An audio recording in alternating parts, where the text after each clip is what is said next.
if you, Shane, were to actually pursue the thing you want and start taking action on it, you're losing the excuse of hope. I think hope is a double-edged sword, like everything in nature. The moment I take action on it, I no longer have that warm blanket of hope that someday maybe I'll be able to go and do it. And I think that many people stay stuck where they are, not pursuing the things that they really want to do because of hope.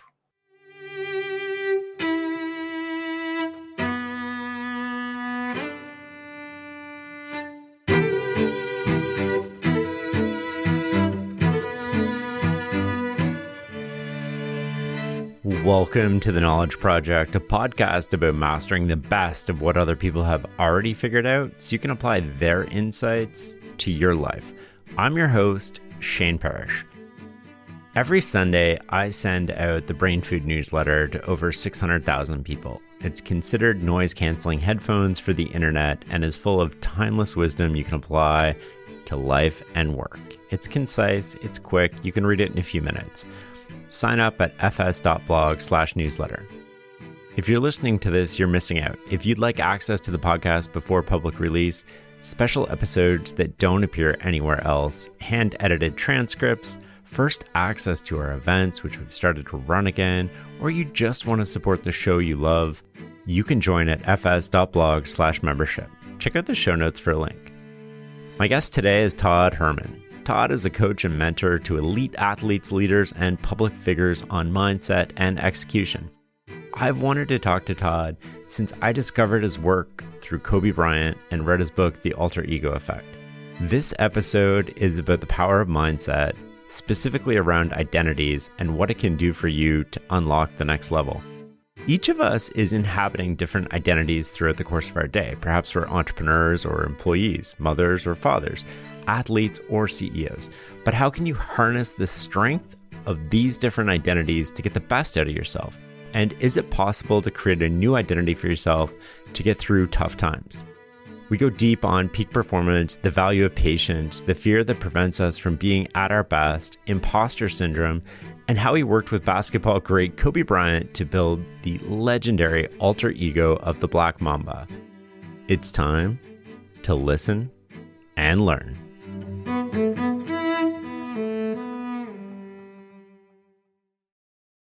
I think, the theme of this podcast is probably going to be how do we get the best out of ourselves? And maybe that's a good place to start. That's a very open-ended question, but people come to you and they come to you with a need, and that need is performance. I need to perform. I need to get the best out of myself, whether it's in 2 days or in 2 weeks or consistently over a period of time. Now what? Like, how do we do that? What does that mean? Okay, so for the long term, from my experience, the quality of your mentors and the people that you have around you plays a massive role in you not stepping in stupid more than you need to. I've been a byproduct of mentorship. I'm a big believer in apprenticeship. I think it's one of the things that's been lost nowadays because so many people want to create the perception of immediate success as fast as possible. And it's the fast food world that we live in and drive-through wins and things like that. But apprenticeship for me has opened up, a very large chunk of the doors of opportunity for me because their Rolodex was better than mine. They'd already done it. So I'd say in the long term, that long view of how can I get around high quality, high value people? Because typically they're going to carry with them high value ideas or philosophies or paradigms that are going to be better than mine. I think that's one thing that I would always look at first is the underappreciation of environment and how that plays way more on your success than you. Because we come in, right? Like Shane, you read amazing ideas and amazing books, and we index a lot to making myself better. And it's a me thing as opposed to how can I design an environment around me that's going to make it a lot easier and grease that slide. And so that's the one thing is I always like to evaluate people's environments because sometimes that's the easiest thing to change. And I haven't even made you the problem.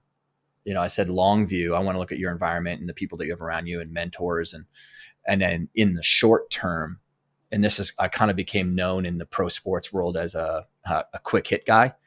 And so when someone is playing at the US Open in Flushing Meadows in New York on Saturday, and it's a Wednesday, and I get the call in New York City where home is for me, I'll be on that subway out there. I want to look at your identity, because your identity, the person or the view of yourself that's going out to perform on that field, is where all of your habits, attitudes, behaviors, your beliefs is on top of that identity of you as that performer. And with the tools that I was using with people and becoming known as Mr. Alter Ego, when I now had a better model and a better tool to help change people's identity quickly. And so speed was always what I indexed towards. It's also because that's what my clients want. Typically really ambitious people, they appreciate speed. And so that was a forcing function on, the tools that I needed to build for the clientele that I have. So I'd say first, long view, mentorship, environment. And then secondly, I'm going to look at identity. Those aren't the only things, but those are the first two things I want to take a look at for a lot of people. I just want to make a comment maybe on the apprenticeship thing. And I think, when the gap between where we are and where we want to be seems really huge, we tend to gravitate away from apprenticeship because that's a long, slow, methodical process in craftsmanship. And we gravitate towards these quick hit, how do I achieve what I want to achieve as quickly as possible? So we gravitate towards shortcuts, towards hacks, towards, and that, I think of this and I try to teach my kids this, which is a lack of patience changes the outcome. It's like, the process to achieve the outcome you want, but it's that lack of patience that's going to make it impossible to actually achieve the outcome. I don't know that I would use the frame of impossible. Okay. That lack of patience can cause us to make really poor decisions. Then those decisions can get us into more trouble than we need to. Someone who's a hero to both of us, Charlie Munger and Buffett both would talk about how success has a lot more to do with not making stupid mistakes than it ever does in making phenomenally right choices. Yeah. And the easiest example is if I'm out drinking with you, Shane, me getting into the car and driving could be just a subtle, stupid mistake. Nothing ends up happening. Or it could be an irrevocably bad decision that ruins or, causes a lot of people harm. So yeah, I think patience is, it can be a great forcing function because it drives immediate need right now and can force someone to finally get up off their ass and do something. Or this is actually something that might resonate with you too, Shane. Like I stand on stage in front of like a lot of entrepreneurs.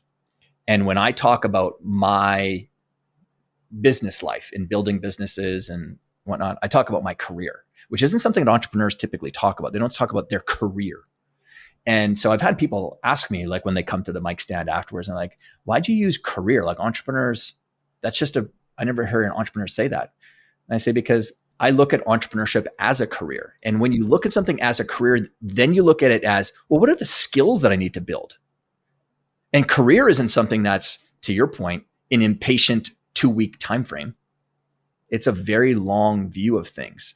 So I take a look at that world a lot differently than I think many other entrepreneurs do and people in our world. So it's interesting as you were saying that, patience doesn't mean passive. And I think often we conflate patience with doing nothing. And I don't think they're the same. What do you think? Yeah.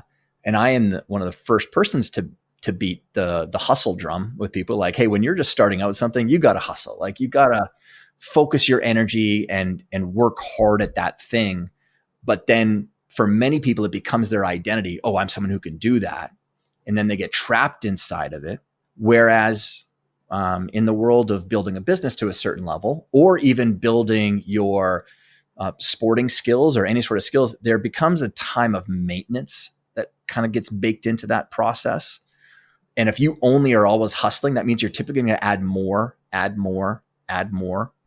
More is the enemy to peak performance.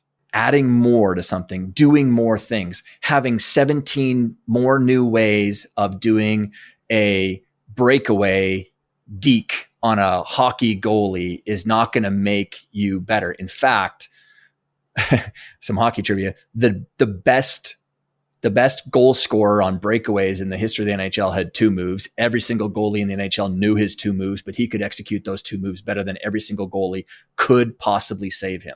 So going back to the whole patience thing, is there's an element of thinking time. And I think that so many people would observe someone who's trying to be patient in their thinking about a strategy or a way of doing something as them being, they're lazy with it or they're avoiding it. And a lot of amazing people, all they need is 2 really great decisions a year.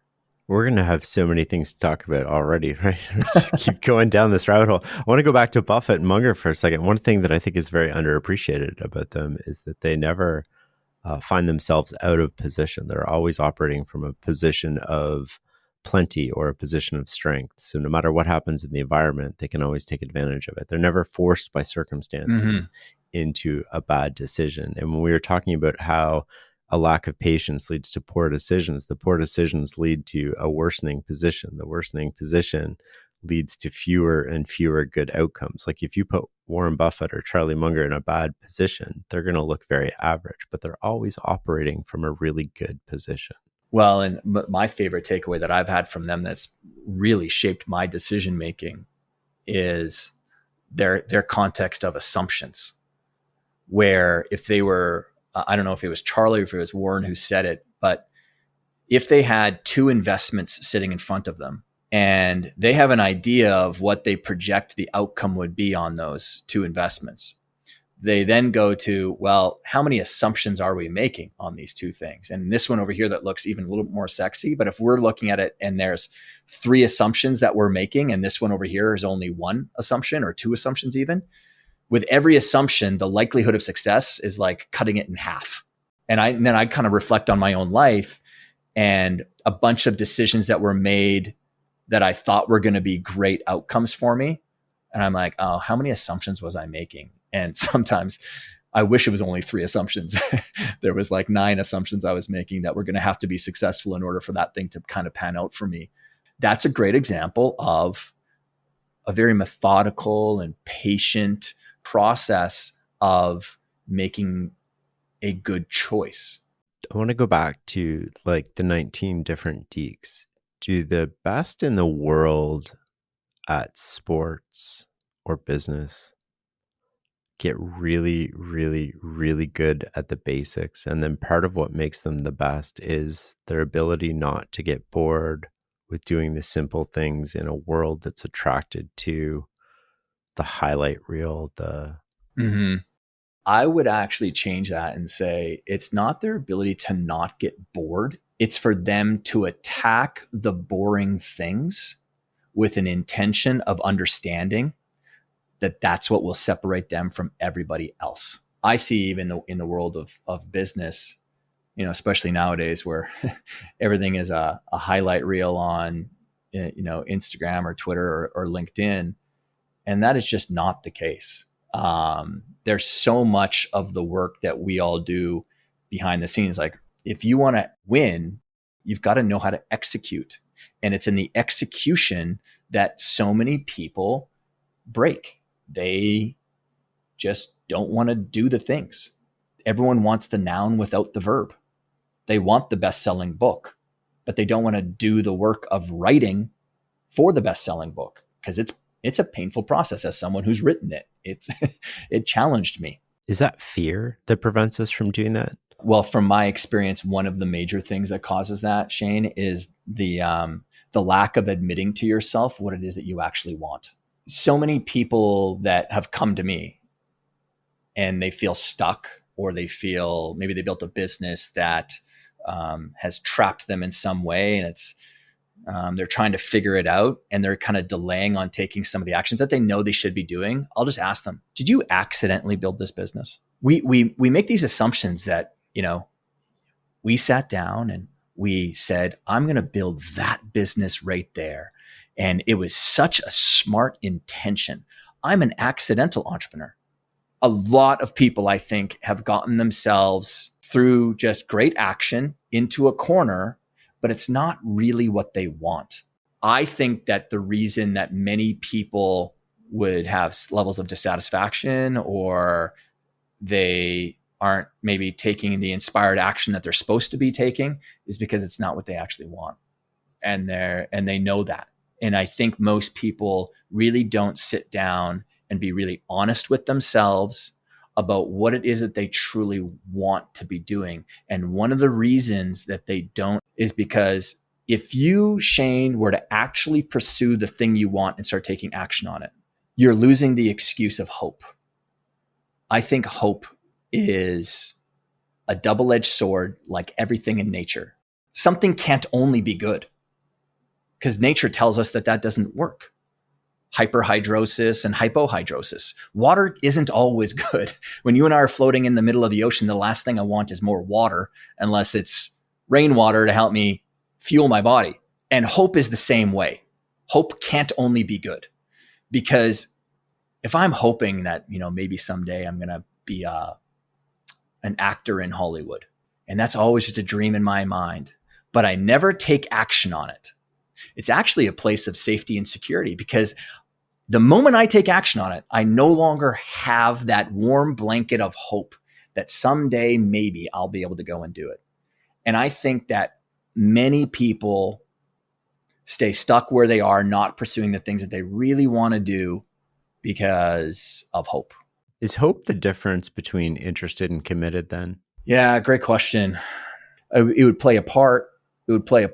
And then some of those other things that get in the way there between interest and commitment are the things that you had brought up earlier, whether it's the fear of rejection, the fear of losing face somehow, the fear of testing your skills because we think we're kind of good at something and maybe we're not. I'll give you an example. Well, I'm trying to scale a software company with two co-founders for people in the coaching space. And I love putting myself back into that, what I call the field of play, constantly, because I want to test myself.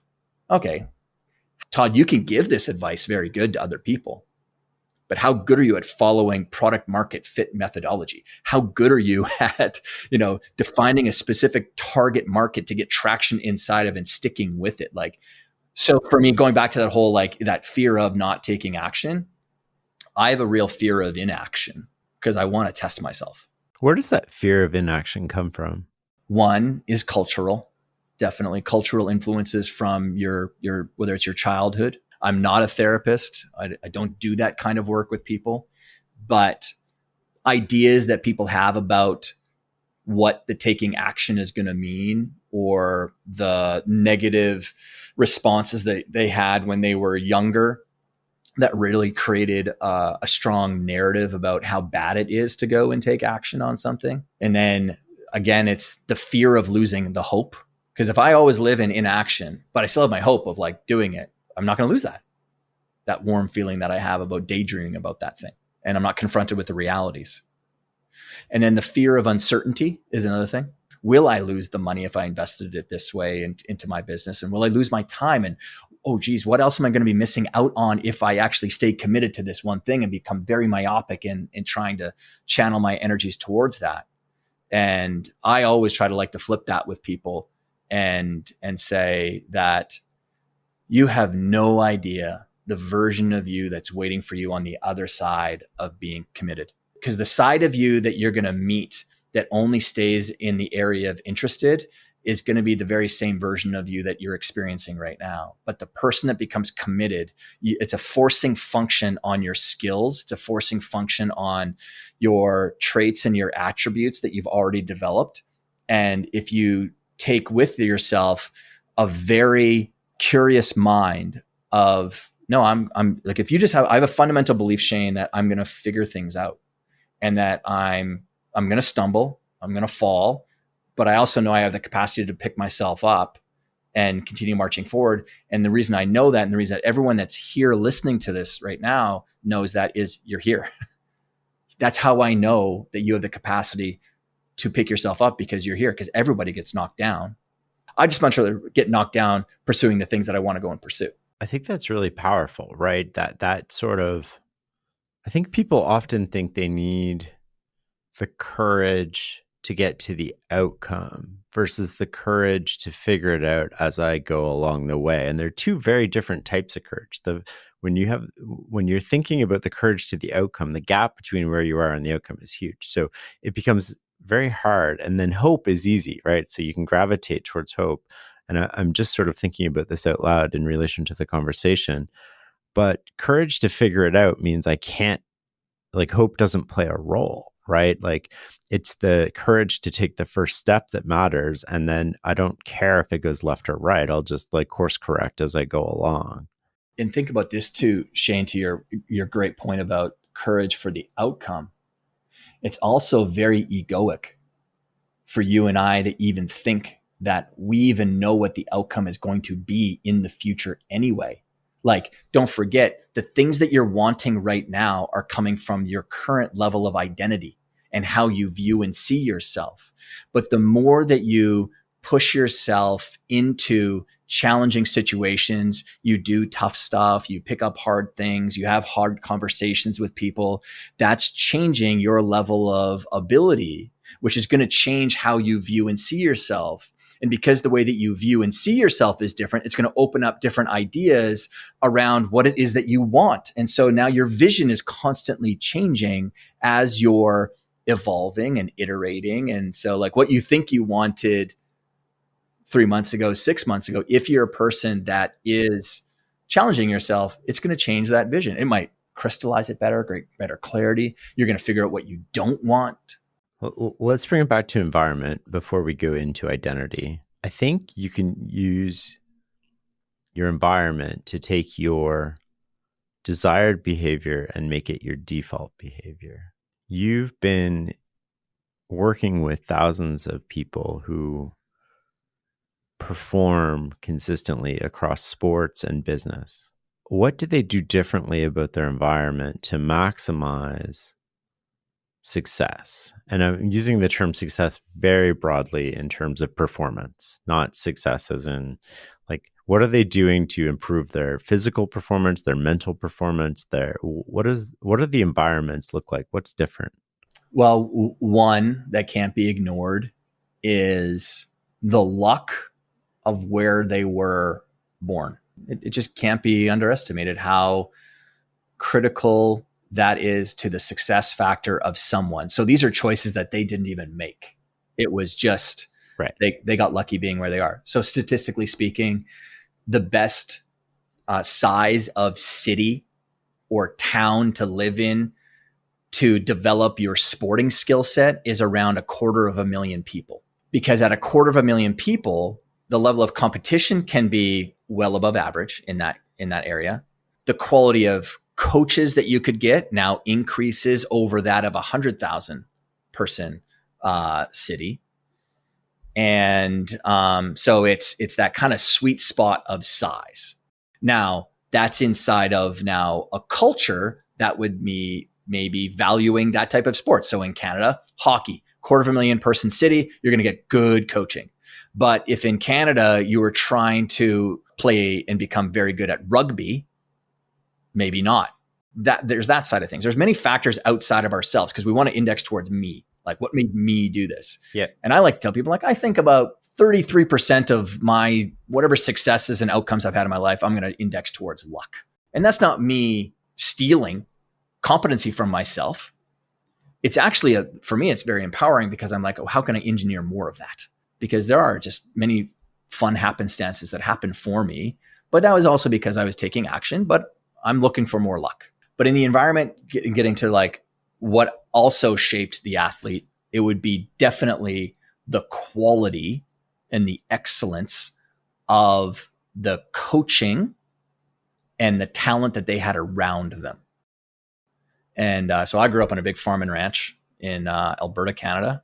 I had 2 older brothers. And so, typically when there was a 3-boy job to go and do, it typically meant that it was hard labor. And my older brothers loved to make me do the crappiest part of it. So I didn't develop the affinity towards it that they did. Now I'm getting ready to go off to college and university. And I was working with my dad in the corrals with some cattle. And we stopped just to take a quick break. He's a man of very few words, but he said, Todd, it's obvious you're not going to be moving back to the farm and ranch. You're not going to become a farmer. Hopefully mom and I have, given you some like really great foundational like character integrity stuff that's not going to fail you, but you're going to go and do things that we're probably not going to give you very good advice on. So my only advice to you would be like, whatever you go and do, believe in yourself enough to surround yourself with the best. Really find people who are at the very top and tuck yourself under their wing. And that has made all the difference for me. So now going back to those clients of mine, those athletes, they had, whether it's one person or they had three people or they had a team around them. And especially when they're more into the pro ranks nowadays, they had at least one great coach who could really help them with the technical side of their sport along the way. The coaching thing is interesting because it made me think of imposter syndrome, where you said, believe in yourself enough that you can get the best coaching. And imposter syndrome is kind of a way that we maybe bully ourselves a bit. I have a really hard time with that phrase, Shane. It basically was non-existent in the 2000s. Imposter syndrome is a new term anyway. Its actual root, where it came from, was two ladies in Texas in the 1970s. And it was actually called imposter phenomenon. And what it was there to explain was, in this new world of work where women were both coming into and building careers for themselves, and they were also still holding that main role of being caretaker at home, they felt like they were kind of being imposters in both, like they weren't good at either of them. And then in 2010, when Instagram came around, you can see it literally in Google's search algorithm. Imposter syndrome starts to take off. Mm-hmm. Well, some of that was because people were now posturing with veneers of their lives online. There was now filters to our photos to make ourselves look better or be more stylish. And then you have the rise of influencers who now have these easily accessed platforms to talk to people about subject matter they have no expertise in whatsoever. They have no nuance of understanding around it whatsoever. So imposter syndrome, I think, has become a catch-all term for all of the mental maladies of human beings, and it's crap to me. Really, it only is three things. One, imposter syndrome or imposter phenomenon would be that you have sort of given up all of your successes in life, your achievements, to luck, right place, right time. Nowadays it's privilege and, a bunch of different like terms now. You're not responsible for anything that's happened. Yeah. And you dismiss it basically. Right. And that's very toxic to your overall level of confidence and level of self-efficacy, your belief in your ability to go and make things happen. That's what self-efficacy really means. And so to those people, I always give them the same piece of advice. What you've done is you're sitting at the poker table of life. Yeah. And you've robbed yourself of your chips. And so I keep this on my desk, Shane. So people are listening. I have a little glass jar and it has a whole bunch of poker chips inside of it. We need to do a really good job of owning our wins, owning the skills that we've developed, owning the circumstances and situations that we've pulled ourselves out of that, might have caused other people to turn back and, not enter the cave, so to speak, to use Joseph Campbell's words. Own those things. And there's a great story from the former CEO of Levi's, where when they were going into China, he was very concerned that it wasn't going to be successful and stressing about it, losing sleep over it. And he has this journal that he keeps on his desk. And he broke down his entire life into 3-year increments, from 0 to 2 and 3 to 5 and 6 and on and on and on. And what he did was he cataloged all the things that he learned and all the skills that he developed and, knowledge he gained and wisdom he'd gained throughout all these periods of his life. And he'd pick it up and he'd flip through it. And the reason he'd flip through it is because at the end of flipping through it, he would always come to the conclusion, oh, no matter what gets thrown my way, I'll figure it out. Like, I've just proven that over time. Yeah. And so I say that because to that person who discounts themselves like they do with, who am I to go after that? Stack the confidence chips. Play at the poker table of life with your actual chips that you've earned over time. So that's one thing. So we discount. The second thing that imposter phenomenon is actually about is the fear and the concern or the worry of that people are going to find you out, that you're not as good as they think that you are. Yeah. Now, that kind of diverges into two roads. If you're someone who's posturing and positing a sense of skill sets and competencies that are not rooted in truth whatsoever, then here's the reality. You should be found out. Yeah. But for those that feel like they're going to be found out, I just tell them the same thing. Stack your chips.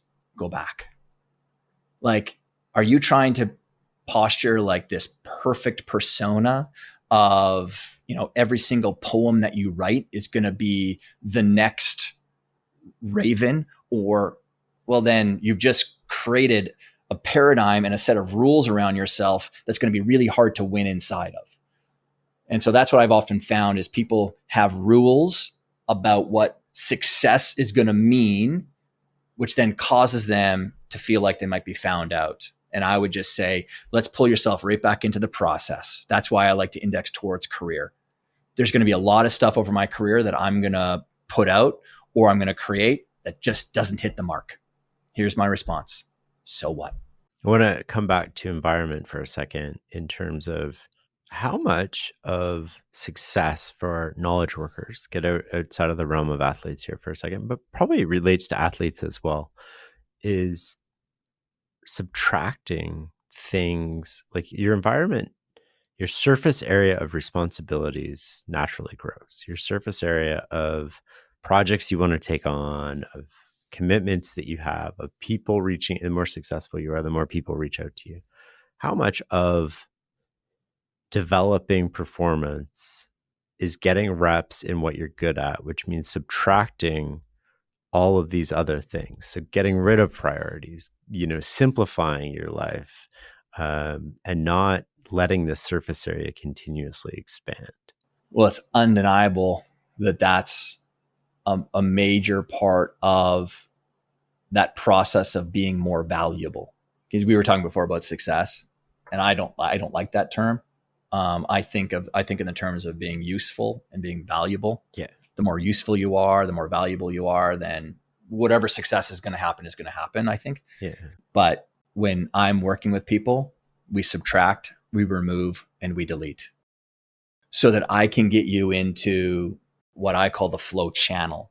Highly ambitious people, typically the main lever that they pull in their life is the lever of more. And then they wonder why they're buried under a weight of stress and overwhelm. And then ultimately they get burned out. Happens in entrepreneurship a lot, happens in knowledge work a lot. And that's because your ambition got in the way, which then comes down to a really poor decision-making process of like, what is the most important, most valuable, highest impact thing that I could be working on right now? And your answer to that, if you're super impatient, you're typically going to be looking for dopamine hits of things that are immediate feedback loops, as opposed to long-term. Like it's great to have this balance of like, I'm working on this really long-term thing that its return on investment or its return on my skills is going to be just orders of magnitude huge, or return on meaning to me. And then there's these other things that you can work on that get you traction in the short term. So knowledge workers, one of their biggest challenges is absolutely not trying to do too much, not trying to add so many projects onto their plate. And I think of, now Shane, I don't know, do you read many autobiographies by chance? A few, yeah. Who comes to mind? The reason I read them is because in the nuance and the grout of those books, you hear very much a similar story. I grew up in a place, I was like kind of a bit of a fish out of water. It wasn't the best place for someone like me. Maybe I didn't have the right parents. Sometimes they did have the right parents. Those parents opened them up to a world that, other kids never got an opportunity. But I felt like I was a bit of maybe a fraud, or I couldn't do what my parents did, or, I wish I could go and be like so-and-so. And there's this pathway of a lot of times people not pursuing the thing that they most wanted to do. Instead, what we hear frequently is the Steven Spielberg stories of, I got a camera when I was young and I fell in love with directing and making films. And so it's a terrible narrative for you to constantly be battered with, is these people who found their thing super early in life, because then you lament the fact that you didn't, or what didn't I see when I was younger? And then you beat yourself up and you're like, oh, maybe I was supposed to be a caricaturist because I did like drawing when I was, and then you question yourself and you doubt yourself. And it's like, there's so many different ways that people found their thing. And I say this specifically because I love what Steve Martin had created as a frame for his life. When he was in his 20s, he resolved to live his life in decades. And he said, my 20s is going to be about mastering the craft of comedy. And then my 30s, he got there and he's like, well, now because of these opportunities that I have, I'm going to master the craft of acting. In his 40s, he's like, I'm going to start mastering the craft of music, specifically the banjo for him. And then his 50s has been about mastering the craft of painting. He's an amazing painter. This long view of things could really help people not feel so rushed in, I got to do this project right now. It's like, well, we're working with a decade here, man. So Shane Parrish is working on his next decade of becoming absolutely world-class at interviewing. Now, all of a sudden, you don't go and buy 7 courses next week on interviewing skills or whatever. You're going to give yourself more time to sink into things. That's really powerful.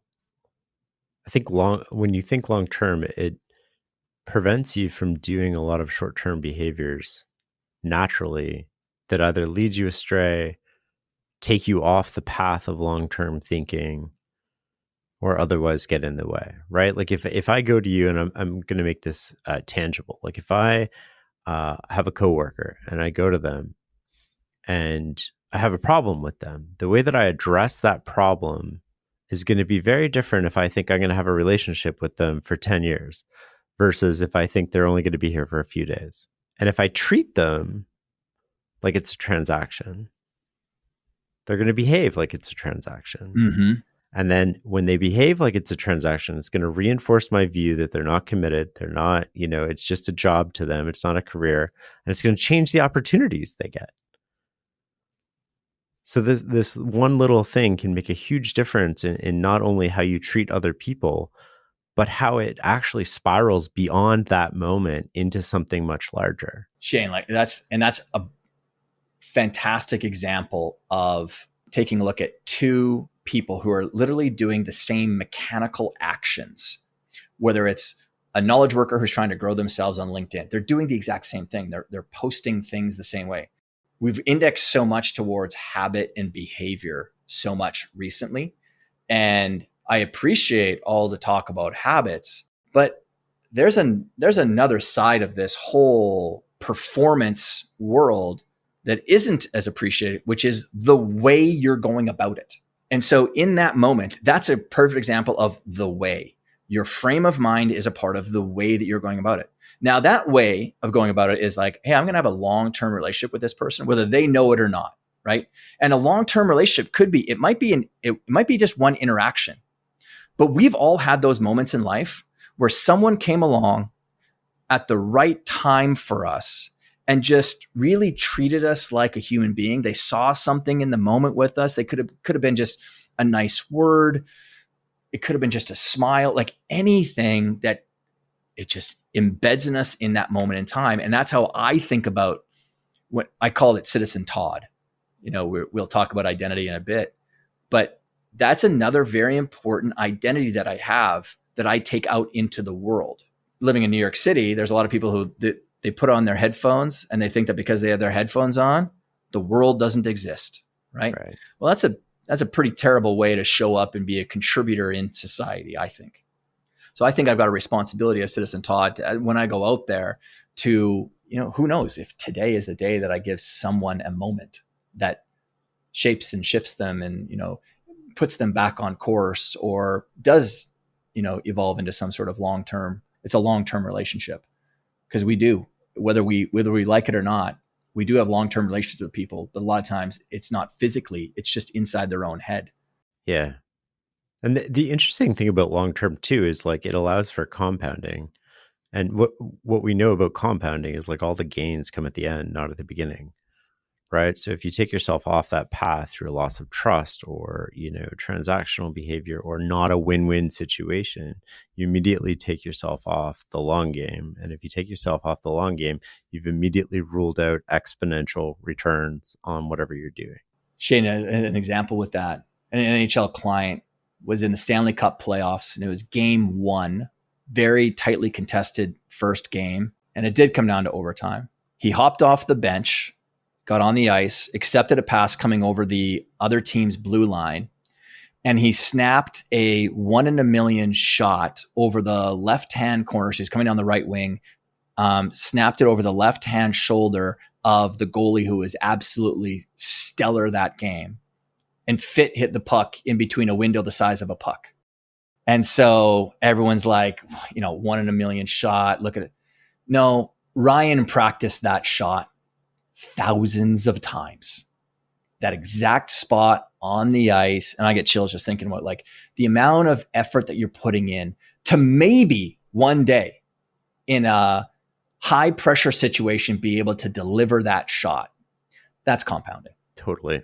The compounding effect, because the compounding effect delivers confidence, because there's a lot of guys who don't pull the trigger on that shot.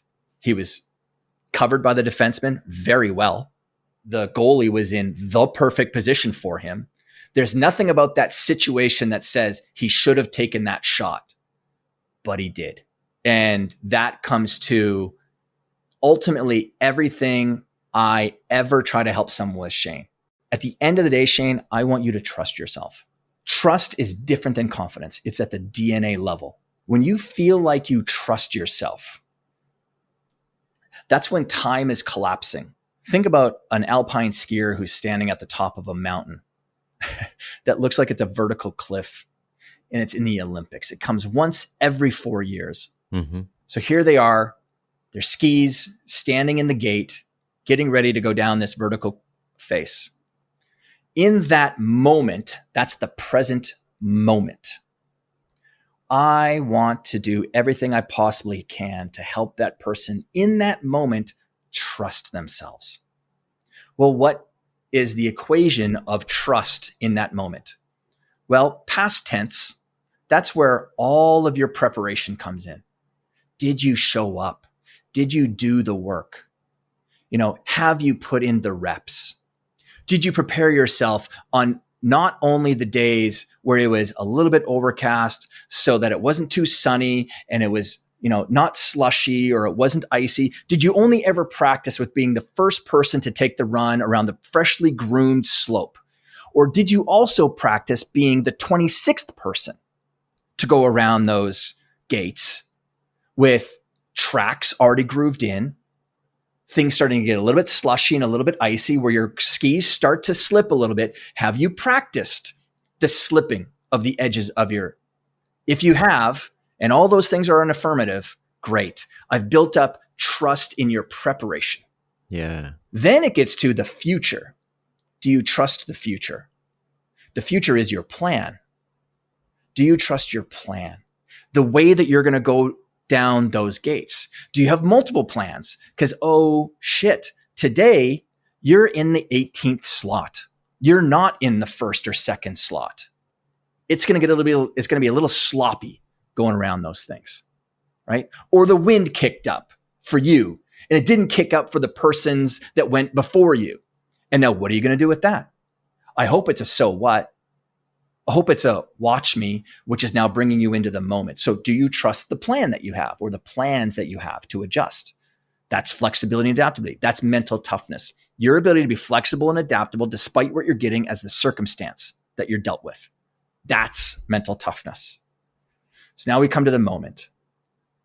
If you trust those two things, then the likelihood that you're going to trust yourself, which is it's going to build confidence. It's going to build certainty that you've got this. And then we work out, what's your phrase, Shane?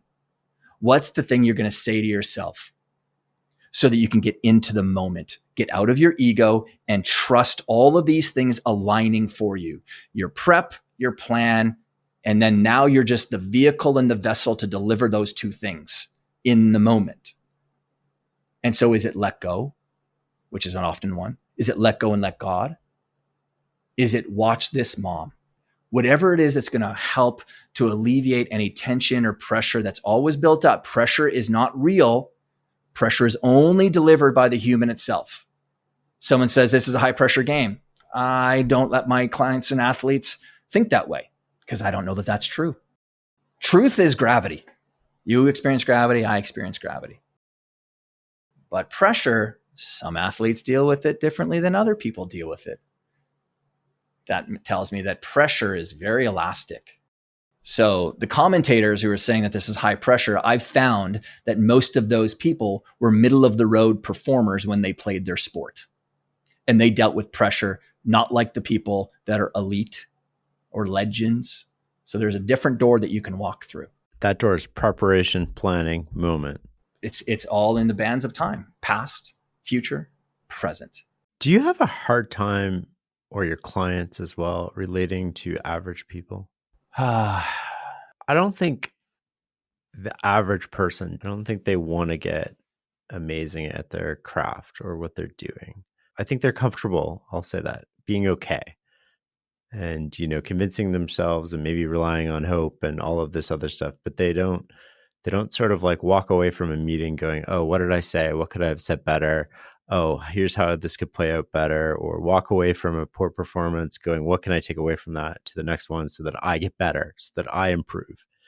And it has nothing to do with blame or anything. It's just, you don't blame circumstances. You just sort of look in the mirror and you're confronted with you and your performance on that day. And maybe they were better that day and maybe they weren't, but like you take away something from that and get better. I think people like us, and maybe I'm wrong, just have a hard time sort of understanding people who are not like that.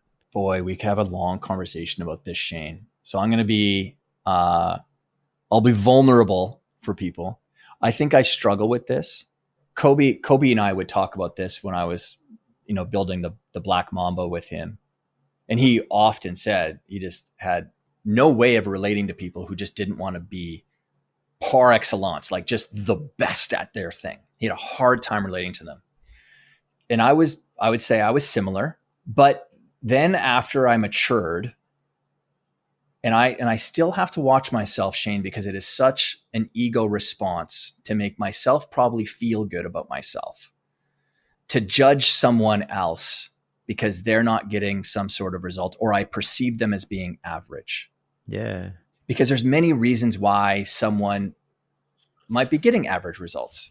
From my own experience of going through some, difficult things in my life, I would hate to treat someone and make them feel like I'm so much better than you because look at what I've done. Yeah. Okay. Yeah.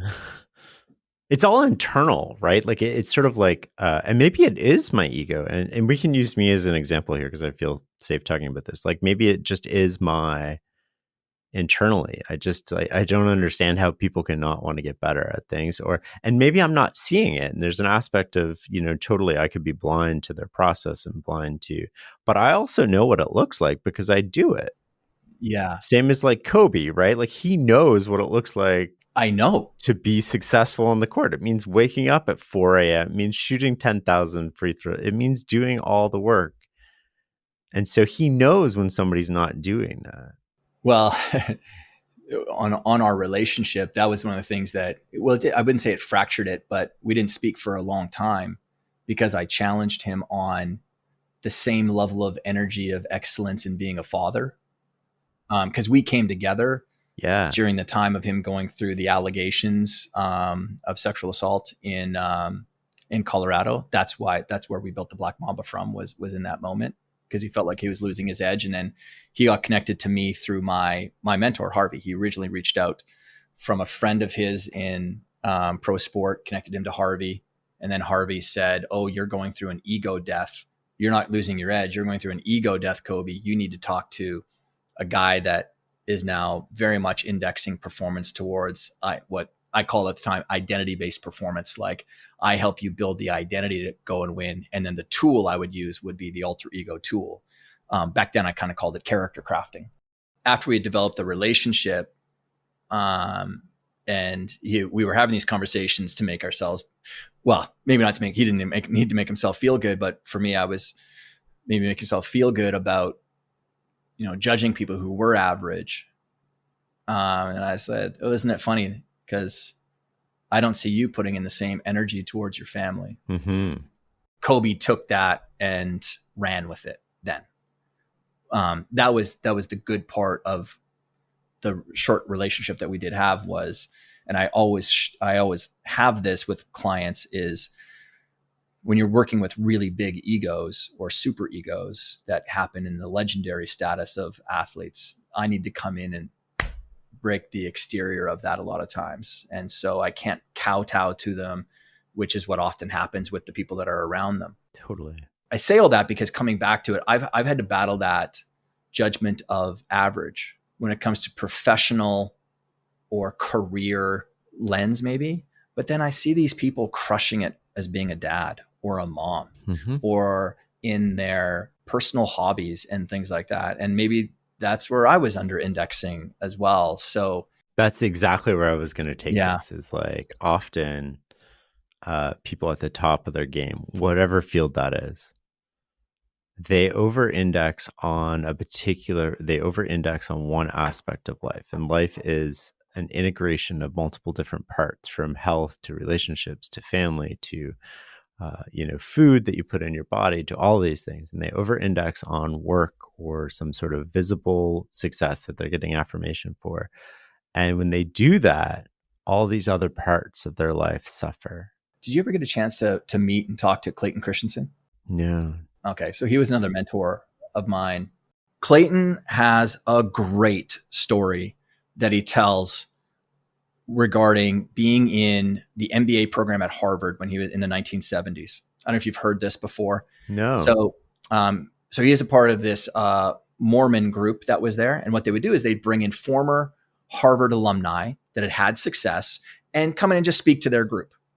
And he talks about, in a very eloquent video online, a gentleman who came in and he would talk about their careers. And he said, a lot of you are going to come back a decade from now, and you're going to have a lot of very successful careers. It's just the nature of who comes out of this program. But you're going to find that some of your classmates have got children that are being raised by other men or other women. And now I don't think any of them planned that. They didn't leave Harvard and say, "I want my kids to be raised by someone else when I do have kids." But they didn't also work on their family life. And the reason is because in business, it's so easy for us to work another hour, work on another project in your day or at night, because the feedback loops are so quick. I put in work now, I'm going to see your result tomorrow or next week or something like that. But when you're parenting, the feedback loop is 18 years plus. And did you produce like a really great, well-rounded, competent adult that is, self-driven and all these things? And that was Mitt Romney, who came in and shared that with Clayton's group.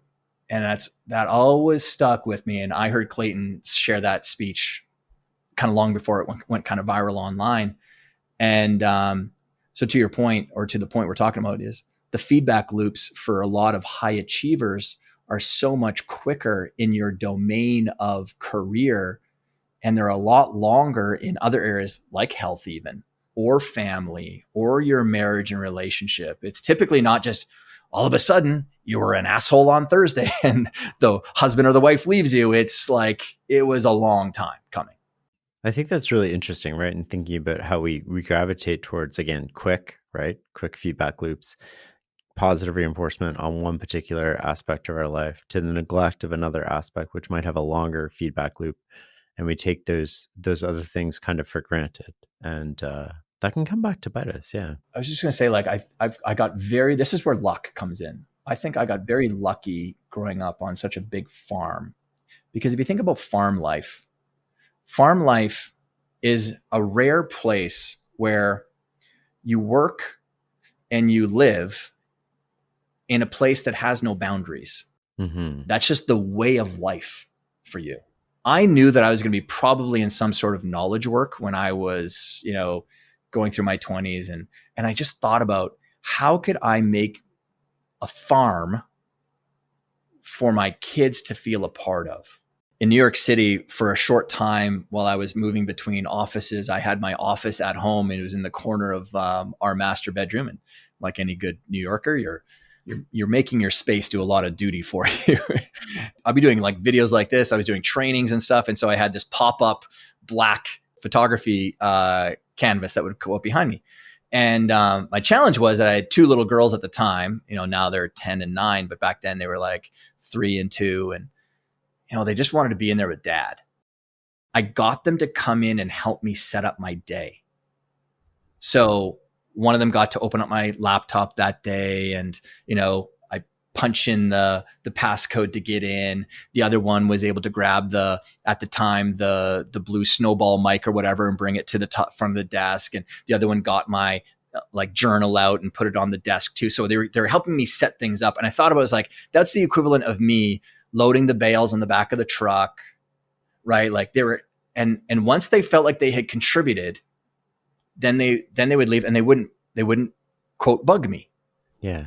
And so I think of that idea of like, how can we best integrate these different ambitions that we have so that they really overlap and do double, triple duty for ourselves? I like that a lot. I like the integration thing. I mean, I'm a big advocate of that, and, work and life blend for me. Yeah. Yeah, it's interesting. I think that's a good sort of segue into the relationship between identity and performance. Yeah. This comes into a bit of a language trap that we have in our world, Shane, where we refer to ourselves in I, me, you. We think of some people, if you have maybe a little bit of an unsophisticated understanding of identity, which is not a judgment. It's the nature of things. We think of that there's one me. And then in our world nowadays, Shane, now there's an authentic self. There's the authentic version of you. And I love to break that frame with people, because I can't look under the microscope and find one you. There is no one you, because we operate in the world in many roles that we have. Even our behaviors and our attitudes, they shift and they change based on situation. So that could be I call it the field of play that you're going into, or the role that you're taking into something. Who's in that environment with you? How you operate with your family or your parents. I mean, hey, I'm never going to not be the forgetful kid because I left my wallet on an airplane once coming from Disneyland when I was 10 years old. And my mom to this day thinks that I forget about everything, right? So whatever, that's the role I get to play with her, and or the character. But we have many roles that we play. And I like to give people this frame of understanding that the moment you become a lot more intentional about the who that you're bringing onto a field of play that you're designing, not one that's been designed by someone or something else, because our influences for how we perceive ourselves were very much created before we ever had any volition or choice in the process. Because our concept of me and myself and stuff is a lot of times carried out and formed before the age of 8. Now, a child has no concept of me. They don't think of themselves as having an identity until around 7.5, when the frontal lobe starts to kick in and we start to develop reasoning and judgment skills. So I say all this because I like to help design identities for people that are specifically designed to help them win on a field of play that's very important to them. The CEO who's really struggling with managing and leading people.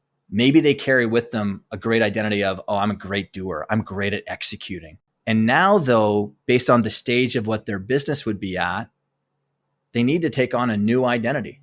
And people will argue against it, say, well, I'm not an operator, or I'm not a leader of people. It's like, that's just not my strength. My natural strengths are this. Well, like, I love to poke holes in personality assessments, because most people who take personality assessments, like Myers-Briggs, good example. I mean, I don't know how many more articles need to be written about how it doesn't carry very much efficacy in the world. But the reason they also don't carry much efficacy is because when you're answering these questions, you're like, I'm a really good planner when I'm at work, but when I'm at home, I'm not that good of a planner. So you start separating your life. And then all of a sudden you just put a 3 down. But if you were to sit there and say, I'm going to take this assessment on the identity that I have as a business person or a career person or whatever, you're going to actually be able to answer those questions, a lot faster, because you're not getting confused by all of the different selves that you've got with you. And so for me, one of the things that I index towards highly with helping people navigate their lives or their performance is I try to build an identity for people, a really strong identity that you're really clear on, that you've decided. And you can have multiple identities. Well, I have the identity because I have the role of being a dad. I had a long career in my business and coaching long before I became a dad. And so that built up a certain level of skill sets and worldviews and ways of operating in my day, which are really, it's like a bicep curl. Every day I'm waking up and I'm a challenger personality type in the way that I coach people. Okay. Because it works for the clientele that I have. Now, it'd be very easy for me 8 to 10 hours a day for decades to believe that that's who I am. I'm just a challenger guy. That's just who I am. Like, if you don't like it, too bad. But instead, when I think of like, well, who do I want to show up for my kids? What are the qualities that I want? Well, I want to be patient, funny, and I want to be silly for them at this age, and very loving and caring. And this is kind of me going into the alter ego side of things and me indexing towards mentors and apprentice. I'm like, well, who already embodies that? And my dad had some of those qualities. So automatically, okay, well, and I don't need to trick myself into loving my dad. But the other one very explicitly was Mr. Rogers. Because I can't think of anyone that sits on the other end of the spectrum of being a challenger personality type than Mr. Rogers. So that becomes my source of inspiration for that role and identity that I have. And then even in business, and this is why I think entrepreneurship, even more so than careers inside of companies, is just so challenging. And it's because there are so many roles that you play. There's the marketer role. There's the PR guy. You got to sell Farnham Street. You got to get some backlinks when you're starting out. Like, you got to get some people, or whatever your process was to grow the demand of Farnham Street. And even inside of my own business, I think of myself having 3 very distinct roles that I operate. And then, how's that guy showing up over there to win in that particular domain? And what that does for me, because I operate through these worlds of identities, is it helps me then, Shane, bring to the surface more traits, more attributes, more qualities that could have laid dormant. And I think about Carl Jung and his work on archetypes, because he formulated this idea of the 12 different archetypes. There's like the ruler archetype, and there's the warrior archetype, and there's the jester archetype, and there's the everyman or everywoman archetype. And there's all these different archetypes.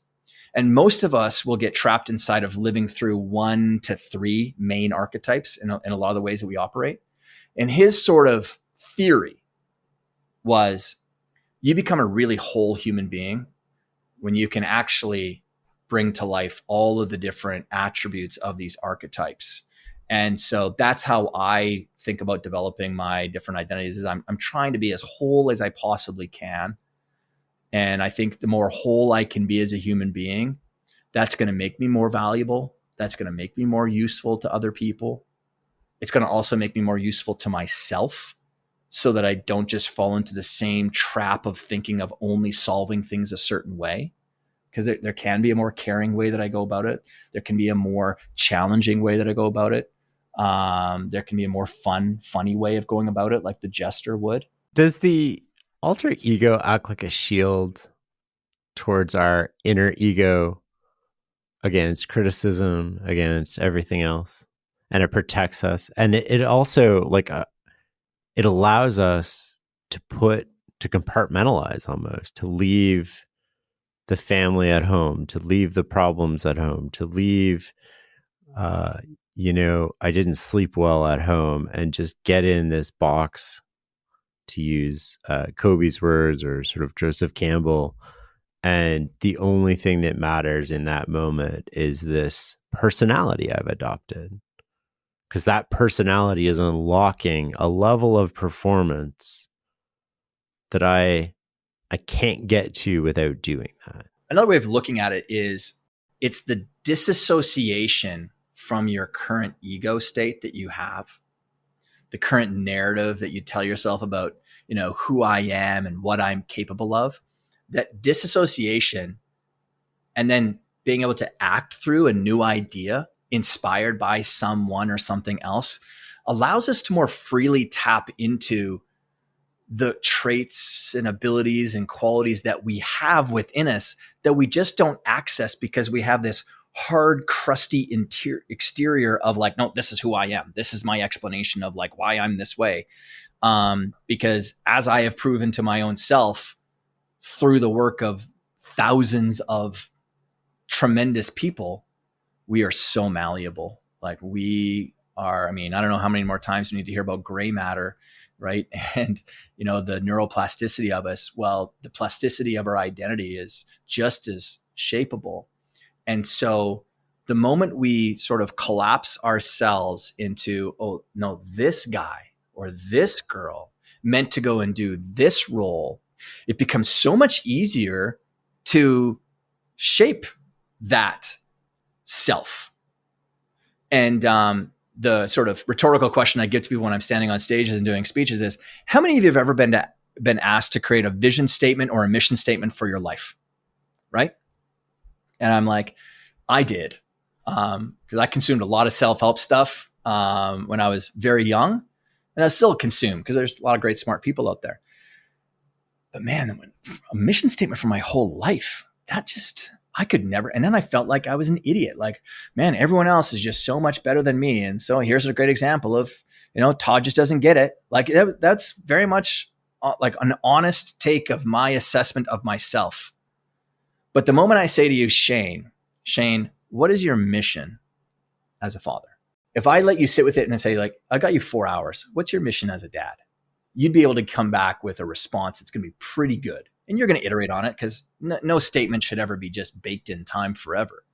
And that goes to the power of isolating our identity. If I say like, hey, Todd, what's your mission as a coach? Todd, what's your mission as a CEO? What's your mission? And then at the end, when I maybe write out these 8 different missions, like, what's your mission, Todd, as a husband to Valerie, my wife? I feel like I can answer that a lot easier and more simply. Just pragmatically, Shane, it's so useful to think of yourself through the many lenses of many different identities.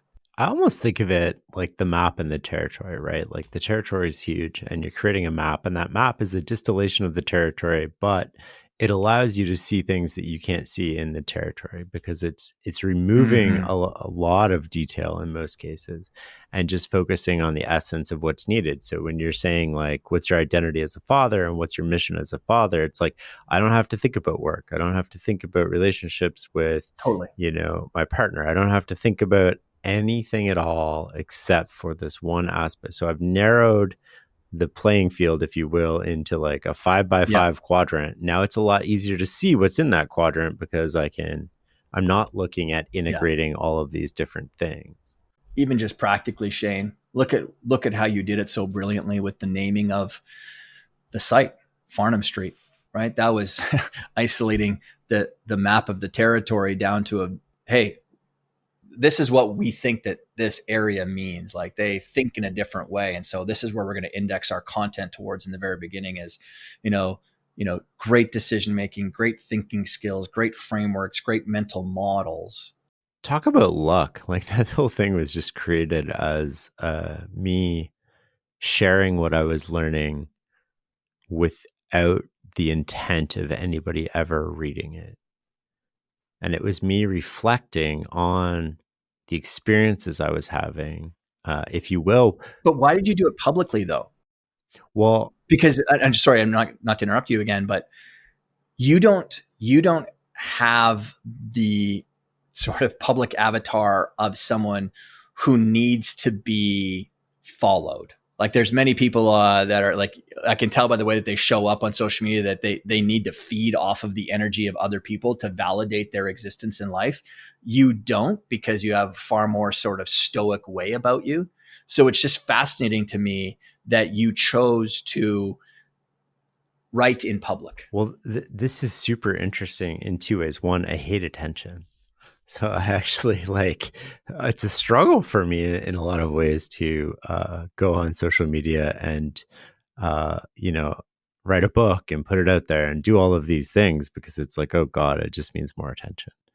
And then, so the way that it started, it wasn't actually fs.blog, which it is now. It was 68131-1440 dot blah blah blah dot blah blah blah. And the reason is, so 68131 is the zip code for Berkshire Hathaway, which is Farnham Street. So Berkshire Hathaway is on Farnham Street headquarters. 1440 was the unit number.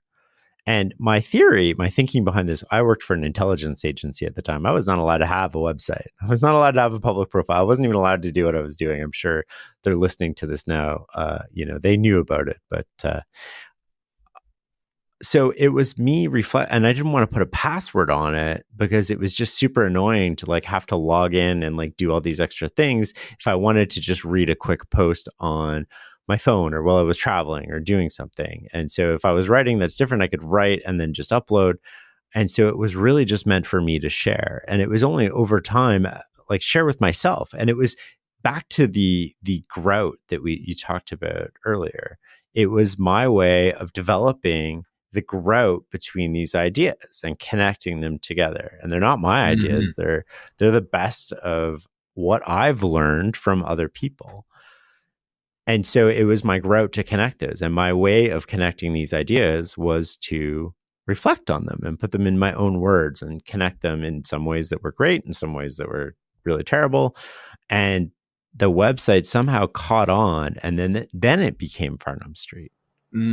Right. So talk about sort of accidental success in a way. But where did it break out? It was, I think, around 2010. It started to get read a lot. And then I shortened the URL, but it was farnhamstreetblog.com. And then it was really 2015-ish, 2016-ish, where it sort of became what we think of it as today. Yeah. And then in 2019, I'm guessing, if I remember correctly, the New York Times sort of profile on me. And that profile really just leapfrogged everything. So we went from having an audience on Wall Street to an audience of people who care about going from 90 to 90.1. Yeah. And that includes professional sports. It includes CEOs. It includes people who manage money for a living. And what do all those people have in common? Well, a small degree of skill improvement can lead to a massive distortion in outcomes. But in that, when I say breaking out, was it being passed around through email saying hey, you got to read this? And then was the need because you were one of the first people to sort of more ubiquitously talk about the idea of mental models? Because I'll be frank, I was very jealous of you because I was like, oh my goodness, this is what I basically give people is a better mental model framework to view themselves with or view their performance with. So I've been doing this. So I loved your stuff. And exactly 2015 was when I learned about Farnham Street. So I was I was a part of that laggard group, I guess, that maybe found you. But I'm always fascinated with that first breakthrough area because it's not really investigated very often. And so I'm sure it probably would have been email back then. Yeah, it was anonymous too. It wasn't meant for people to discover me. I was still working at the intelligence agency, and they don't like public profiles and stuff like that. But also at that point, there was no risk for me, right? It was anonymous. I could look like an idiot. I often think the fear of looking like an idiot keeps us from doing things that we know are probably going to lead to growth or success, or not to use the word success, but performance. they're going to make us better, and we don't want to do them because we fear looking like an idiot. And the older we get, the more attachment we have to our identity. And the more attachment we have to our identity, the less likely we are to take risks. But it's the taking of risks that also got us to where we are today. So you have this twofold thing. And I was actually talking with another entrepreneur about this a few weeks ago, where they're scared to take a risk. And they're scared to take a risk because they've been taking risks their whole life. It's worked out. And now they have something to lose. And so they don't want to look like an idiot. And sometimes that loss is monetary, but often that loss is our identity, right? Our ego, our part of ourselves. So the way that I relate to this, and you can correct me if this totally doesn't make sense to you, is like, we're animals. Like, we're just at our core, we are animals. And so animals have a tendency to be territorial. But with humans, like, I'm not walking around my neighborhood pissing on fire hydrants to mark my territory. My territory is my identity. It's my ego. It's my sense of self. So if you tread on that territory, now I feel threatened.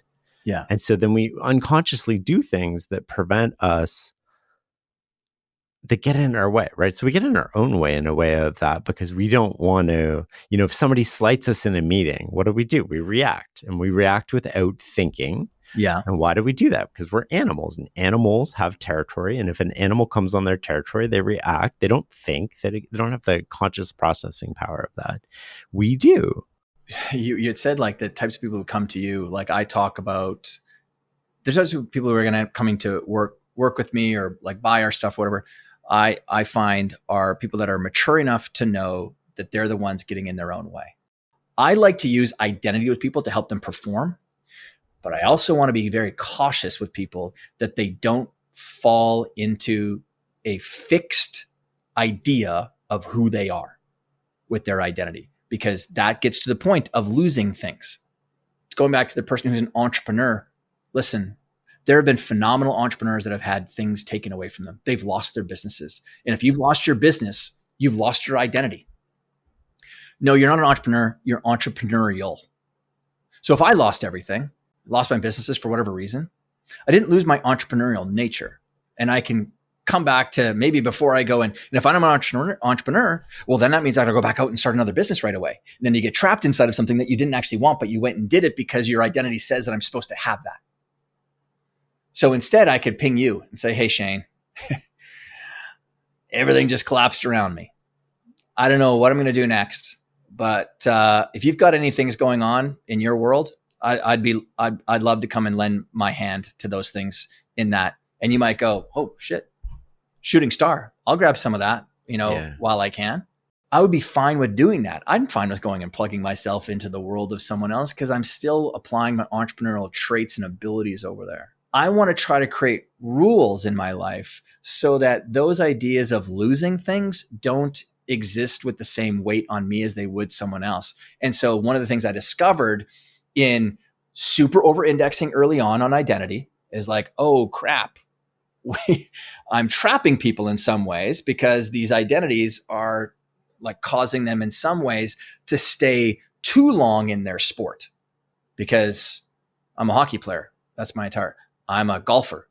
And that they do have other interests, and then they sort of retire too late or something like that. So I want to build up new. But that's a huge loss, right? So again, going back to what you were just saying, if you're a hockey player and you retire, if you're a CEO and you retire, and you have your whole identity wrapped up in being a CEO or being a hockey player, you literally have nothing. And that creates a crisis, I would imagine, inside people. Big time. How do you resolve that? Well, one of the trapping questions that we ask people, and this comes from spiritual traditions and it comes from self-help books, we're asked to answer the question of, who are you, Shane? I'm more concerned about what are you? And when we say, what am I? Oh, well, I might say, you could respond in the context of it. I'm a, dad to 3 little kids, or, I'm an owner of business. Or I go, when I'm thinking about it is, what skills do you have? What are you made of? What characteristics do you bring out? So to specifically answer the question of, if I have a CEO who is moving out of that and they are retiring, or they did lose something, or they got fired or whatever, and they do have a crisis of identity, I say, like, those are labels that can be easily gotten in the future again. But what are the skills, or what are the attributes, or what are the traits, or what are the qualities that you have that have not been lost? I want to bring things back into the process of the person, because that feels like they can own something now. And then you can also take these traits and attributes and qualities into other domains. Is that what you mean by core drivers? Not necessarily. The parts of us that drive our behavior that we don't realize are driving a lot of our behavior. They're core that are sometimes unseen. So being a Canadian, one of the things as someone who's lived and traveled around the world, and Canadians have this moniker of being like, aw shucks, and, like modest, I'd say. It's the thing that I'm not going to say I dislike the most, but I'm like, no, like own it. Like I want to see more people who are Canadian say like, no, I want to hear someone say, no, I am the best at this. But American friends, they will easily index, because that's a very American, right? Greatest place in the world, but greatest country. So those things are a part of our language that ends up seeping into how we see it. That's a core driver, is country, where you're from, even city, region, being a farm kid. I'm from the farm. So that's a core driver. It can drive a lot of our behaviors and attitudes and, paradigms, philosophies about the world. Your religion is a core driver. It can shape so much of how you show up in the world, the choices that you make. Your gender or your race, those are core drivers. And sometimes people don't look at those things and really analyze them and say, what do I tell myself about what it means to be a Black person? Because a lot of my clients over the years, whether it's NBA or NFL or other sports, are Black. And so what is it about? Like, is that sometimes getting in the way of or is it an empowerment? Because not everything is negative. Because then I'll say, like, is it actually true? Is that true that all Jewish people can and can't do this, or all people from farms in, can and can't do this? One of the keys to performance is sort of focusing. What's a good way to, I wouldn't say hack our focus, but get us into focus? I'd say one of the things that is very different from an elite level client versus someone who could be even great, whether it's in their sport or they can be great at what they do as well. There's a very different level of meaning and intention that this person over here has behind what this activity means to them. We throw around the word focus, say you just got to focus more. And what I would say to people is, I think you need to add more meaning to the activity and what it's doing for you and where it's taking you. Because when you really somatically, so your physical body understands that me doing this practice, this activity is taking me to where I want to go. That alignment between the vision of what you want to become, what you're trying to create, it actually removes a whole bunch of the friction from staying focused on that thing, because you know desperately why you're doing this. So I would say if people are struggling with focus issues or even discipline issues, I would say that they're very detached from the meaning that they could be adding to this thing, which then gets me to a lot of people talk about habits and routines, and the delta difference between the people who get orders of magnitude difference in their world versus people who do the rote active habit is we talk about rituals. And ritualization is very much lost in our culture today. We don't put young boys and we don't put young girls through the ritual of graduating from childhood into womanhood, or like we used to do in tribal days. Well, religion also used to be full of ritual, right? And the decline of religion we've anesthetized a lot of these things. So what kind of rituals do the very best have that other people don't have? And how do they use them to become better? the preparation of transitioning into their role or their field of play. Okay. We're going to get into like now talks about imagery, visualization. This is where this stuff really plays a part. Language does. We haven't talked about this yet, Shane, but one of the things that makes the alter ego concept so powerful is it reunites people back into their creative imagination, which I think is the great superpower of human beings. Our creative imagination is what sets us apart. And the creative imagination is also the one thing I have found that helps people move by the resistance that lives within, whether it's your ego, whether it's the fear of something. Creative imagination is the ultimate sword that slays resistance, because it's just really just fundamentally it's accessing a different part of your brain anyway. It's sort of bypassing so much of your critical thinking factor because your creative imagination is active. So the rituals of transitioning out and onto the field of play. You had mentioned Kobe before, so when we were building the Black Mamba, now we needed to find a way to trigger that sense of that character, that self going out onto that court. And, part of the process for me is building that mental movie theater for people. And for him, his words, I wanted to commune with the Black Mamba. So in many other people's worlds, they would build a cage. This is very much for athletes. We'd build a cage and that thing lives inside the cage. And then they would open the cage and then the thing gets unleashed. Kobe was different in that he wanted to commune with it. So he got into the cage with it. And that's all a mental thing that's happening in the locker room before going out onto the court. And there's that trigger that's happening. And the great thing about triggers in the book, I talk about enclothed cognition. And what enclothed cognition is because I have a story about what it means to have a white doctor's coat on, you're detailed, you're methodical, you're careful, you're smart. If I actually put on a doctor's coat, I will enclose my cognitive traits in the abilities of smart, detailed, methodical, and careful. Now, if I'm about to go do something that demands being careful and methodical and detailed, I've just elevated my performance, my ability to go and execute that because of wearing the thing. So for me, it was wearing a pair of non-prescription glasses when I was 22 years old because I felt like I had a baby face. I looked like I was 12. It was getting in the way of me even believing that I was credible. And so I went and bought a pair of non-prescription glasses for my alter ego, Super Richard, so I could step into a new identity that wasn't so worried about rejection. And Super Richard was specifically hired to do sales calls because I wasn't doing them. I was good at coaching, but I just wasn't good at promoting myself. So those rituals is when routine or habit meets storytelling, because that's meaning. It's not Kobe that's getting trash talk. It's the Mamba that's getting trash talk now when he goes into the arenas and everyone's got these slurred chants because he's someone who's just an abuser or whatever the case was. We had to create that for his own mental well-being. I love the idea of having that. Do most people tell other people about it? Like Kobe has sort of like made this famous, but I would imagine that most people just sort of like keep it to themselves. They do. Even Kobe, we created it in 2004. He didn't tell the world about it until 2009 when he won the world championship, when they won the NBA championship. Even Beyonce with Sasha Fierce.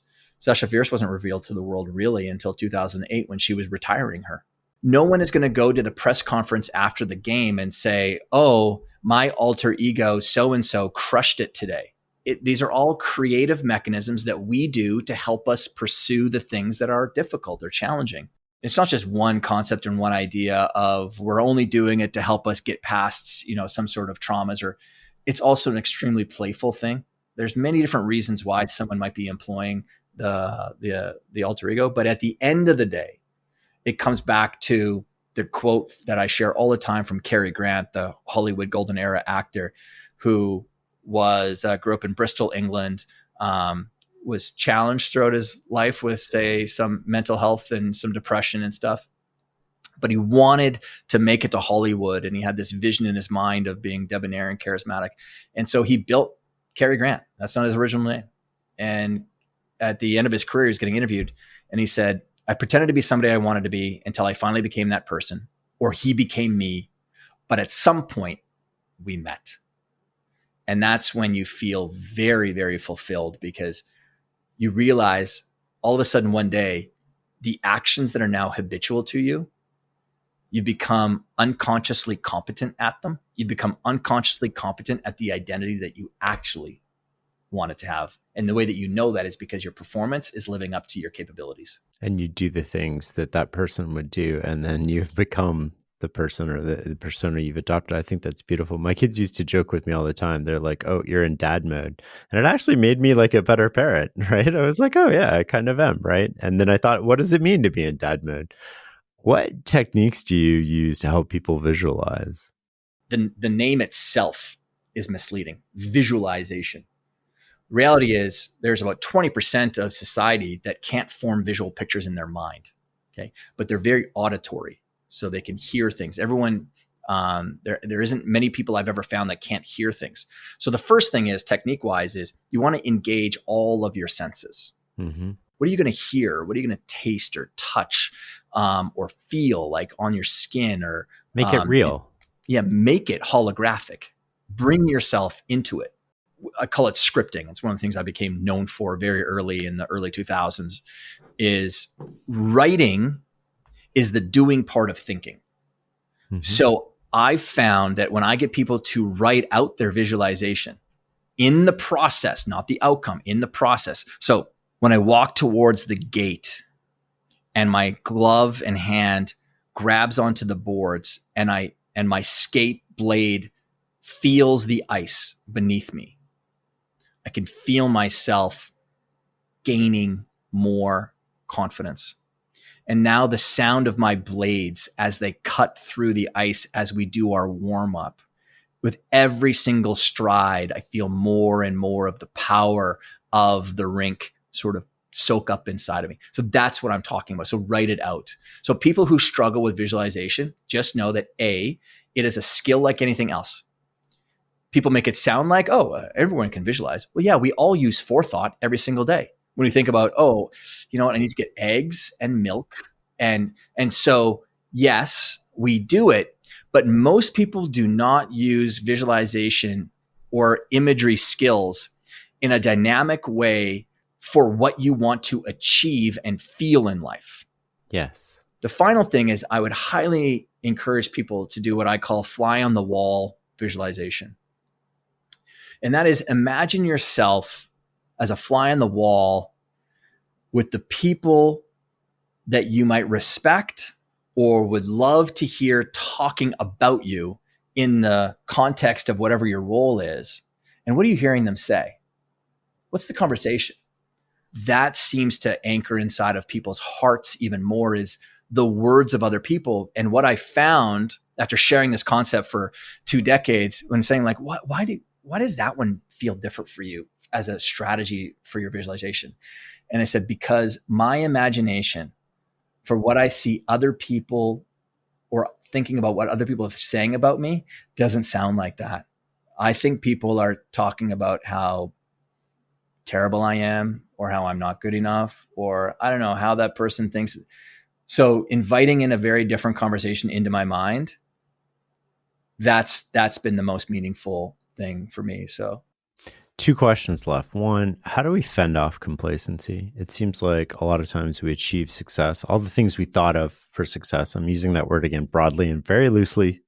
Everybody can interpret that however they want to. We achieve the things we want to achieve. We reach sort of like where we had dreamed to go. We're like 30 and not 60.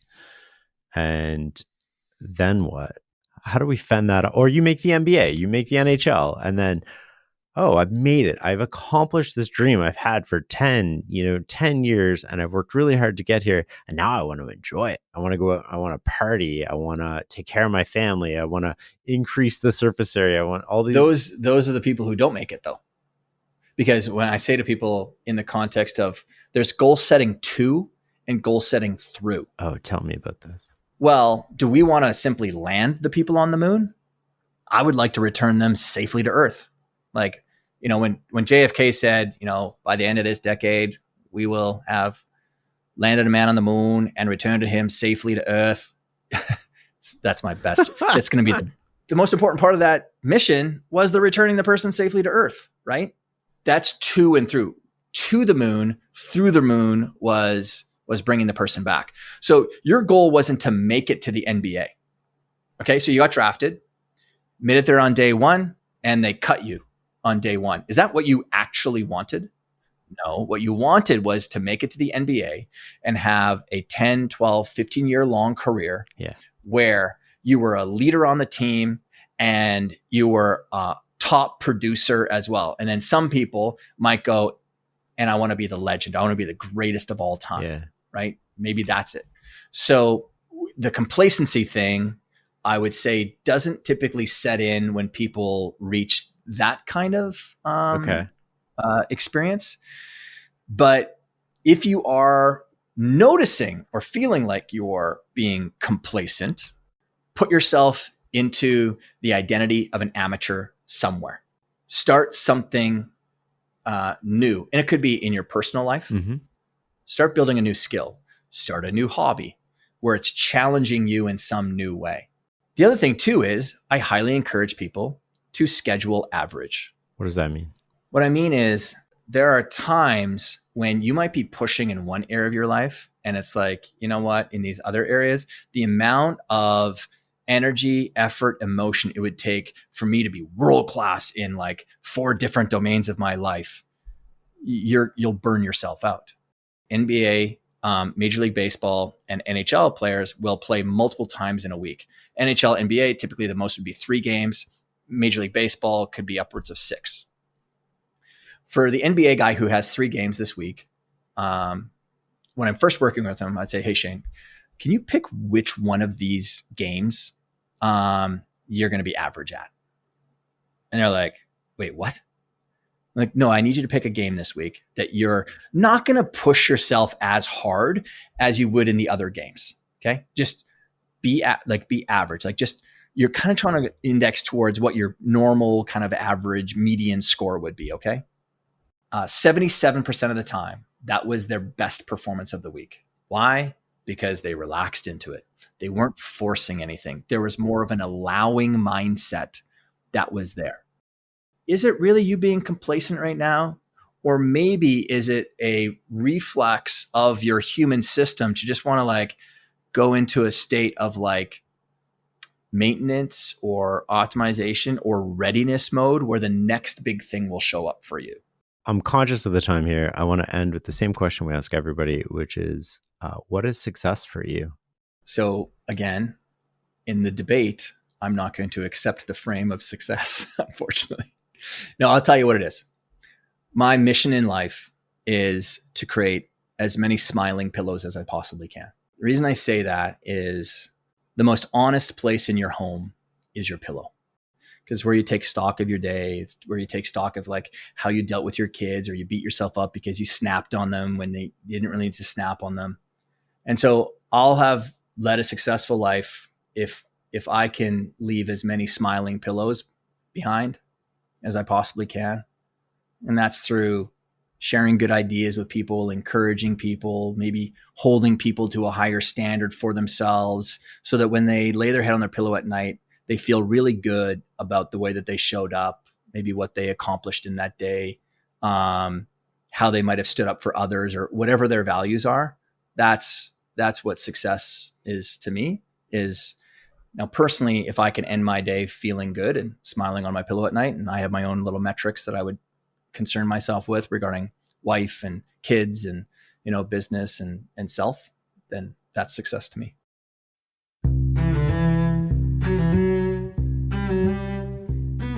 That's beautiful. Thank you very much, Todd, for taking the time today. Absolutely. Thanks for having me. I just want to add a few reflections on this episode. I've started to do this recently and got a lot of emails saying people liked it.